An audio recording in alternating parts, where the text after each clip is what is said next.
Salam sehat rekan-rekan semuanya.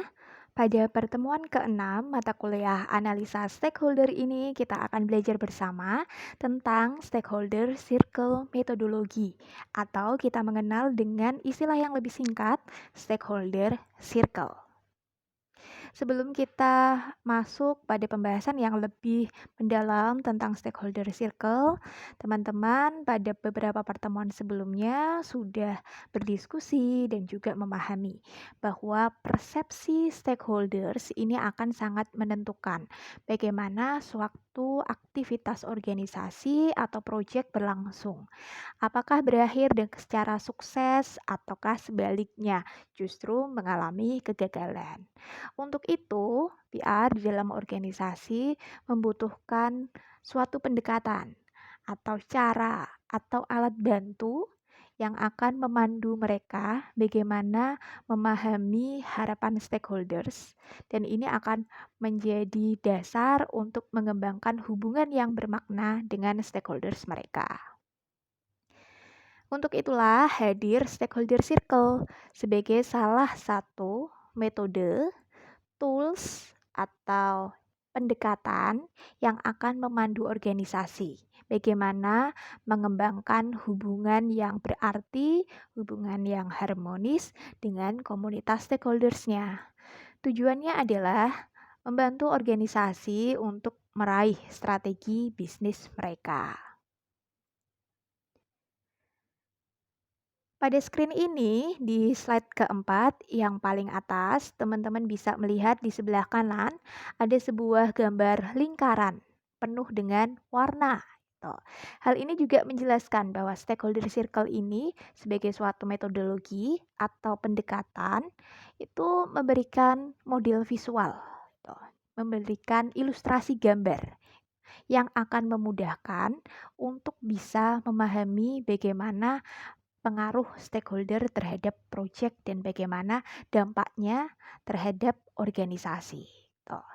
Nah, warna-warna ini diberikan bukan secara bebas atau asal-asalan, tapi sebenarnya ada ketentuannya, ada mekanismenya, atau ada caranya.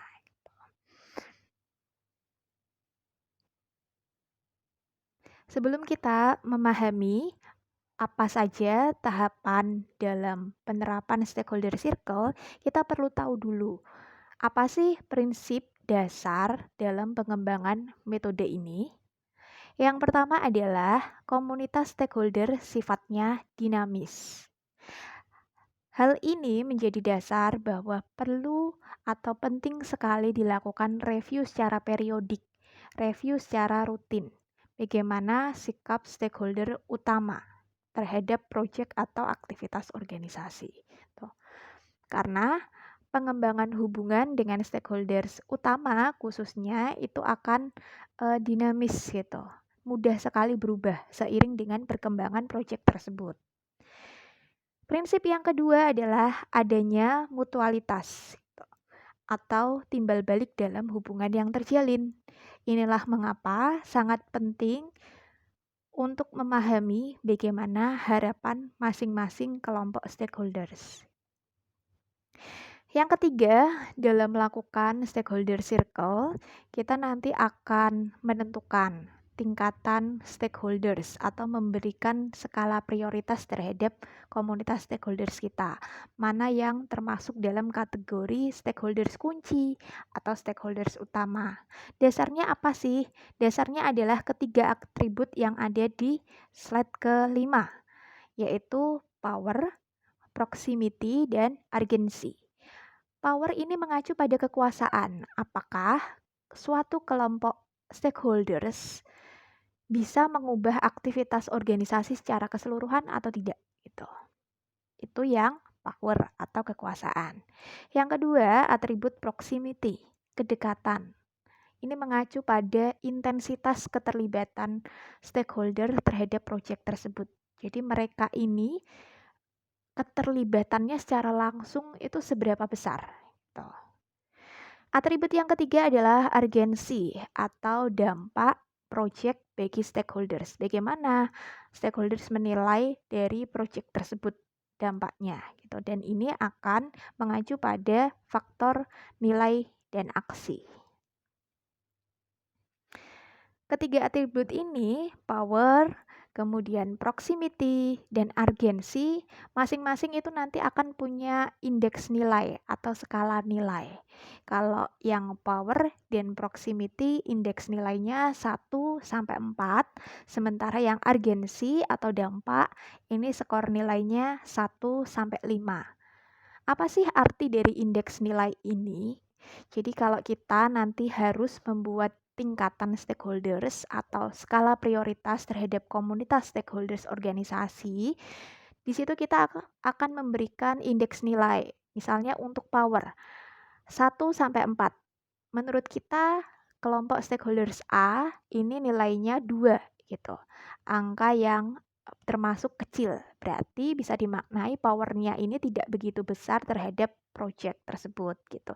Sebaliknya, ketika kita menilai bahwa suatu kelompok stakeholders ternyata powernya ini bisa mendapatkan nilai 4, artinya powernya pun semakin tinggi gitu. Dengan kata lain, semakin besar indeks nilai yang diberikan terhadap suatu kelompok stakeholders, maka hal itu juga semakin besar pula powernya, proximity-nya, dan urgensinya.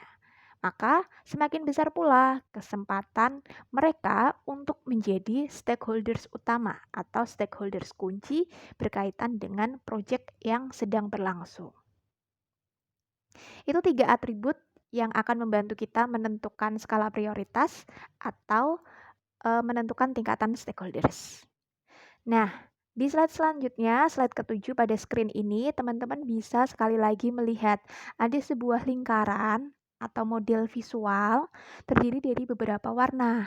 Nah, warna-warna ini tidak diberikan secara bebas atau asal-asalan. Karena sebenarnya masing-masing warna itu menjadi simbol bagaimana sih pengaruh kelompok stakeholders, apakah pengaruhnya bersifat upward dari atas ke bawah atau bersifat downward gitu ya, dari bawah ke atas, atau sideward pengaruh ke samping, atau pengaruh dari luar outward gitu. Misalnya saja warna orange yang ada dalam lingkaran ini mengacu pada pengaruh dari atas, upward, pengaruh dari manajer senior gitu. Manajer senior di sini biasanya dalam suatu proyek punya peran yang sangat besar untuk mengelola sponsor, finansial, anggaran secara besar kan. Kemudian juga mereka menjaga agar komitmen tim pelaksana proyek ini bisa berlangsung terus-menerus sepanjang proyek itu berjalan. Kemudian warna hijau ini menunjukkan pengaruh yang sifatnya downward dari bawah, misalnya dari tim pelaksana proyeknya, ya pegawai, konsultan, tenaga ahli yang terlibat dalam proyek tersebut. Kemudian warna ungu ini pengaruh dari samping, sideward yang sifatnya sejajar dengan manajer senior. Misalnya adalah pengaruh dari manajer divisi-divisi lainnya yang ada dalam organisasi, atau pengaruh dari kompetitor, misalnya dari perusahaan industri yang sejenis. Warna biru adalah menandakan pengaruh luar atau outward. Misalnya saja end user, konsumen akhir, pemerintah, government, atau juga misalnya teman-teman media, atau mungkin kelompok kepentingan tertentu gitu. Itu bisa diberi warna biru. Jadi, ketika kita nanti akan membuat stakeholder circle, besar kecilnya busur yang ada di dalam lingkaran ini dan warna-warna yang akan diberikan, termasuk juga intensitas apakah warna itu akan diblok secara gelap atau terang, sebenarnya punya makna tersendiri gitu. Nah, makna inilah melalui model visual lingkaran ini yang akan membantu organisasi untuk menentukan, oh ternyata yang kelompok ini masuk dalam stakeholder utama. Power, proximity, urgensi mereka nih ternyata paling besar gitu. Bagaimana kita akan mengembangkan hubungan dengan mereka gitu. Karena nantinya akan sangat berdampak terhadap keberhasilan atau kegagalan proyek. Nah, itu nanti model visual lingkaran ini yang akan membantu PR dan juga organisasi menentukan bagaimana pengembangan hubungan yang tepat dengan komunitas stakeholder-nya. Di slide selanjutnya, teman-teman bisa mencermati ada 5 tahapan atau 5 langkah menerapkan stakeholder circle. Yang pertama adalah identifikasi stakeholder, sekaligus memahami bagaimana kebutuhan mereka. Step 1 ini sebenarnya juga teman-teman sudah pelajari di beberapa pertemuan sebelumnya, bagaimana ketika kalian melakukan stakeholder mapping berdasarkan pada atribut-atribut tertentu. Tuh. Yang kedua adalah melakukan prioritas terhadap komunitas stakeholders. Tuh. Sekali lagi, ada 3 atribut yang bisa kita gunakan untuk melakukan tingkatan atau skala prioritas terhadap stakeholder kita. Berdasarkan power, kemudian berdasarkan proximity dan urgensinya yang akan kita berikan indeks nilai 1 sampai 4 atau 1 sampai 5. Yang ketiga adalah membuat visualisasi stakeholders. Artinya kita gambar lingkaran tadi. Ada warnanya gitu kan. Masing-masing warna punya makna tersendiri, kemudian juga apakah warna ini diblok secara gelap yang artinya stakeholder internal ataukah diarsir secara terang, misalnya itu mengacu pada stakeholder eksternal.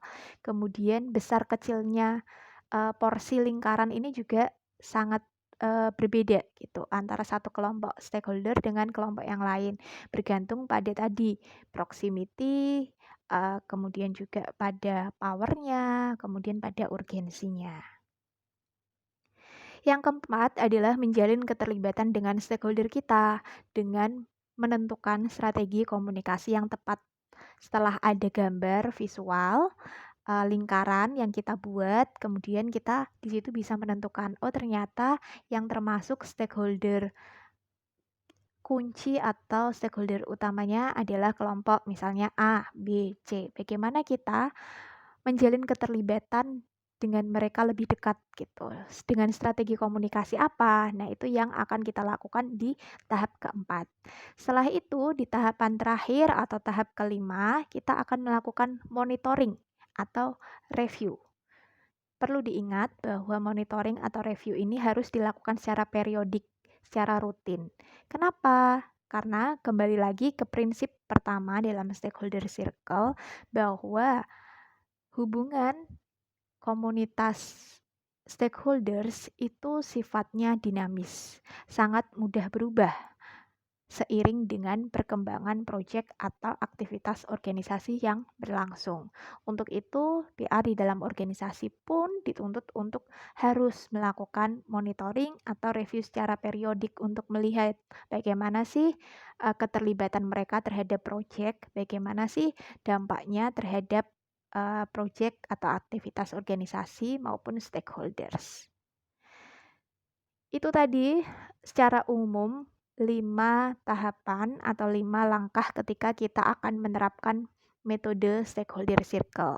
Di slide selanjutnya, teman-teman bisa mencermati secara lebih rinci masing-masing tahapan dalam stakeholder circle. Ada yang tahap identifikasi, tahap prioritas, tahap visualisasi, tahap keterlibatan, dan yang terakhir adalah monitoring.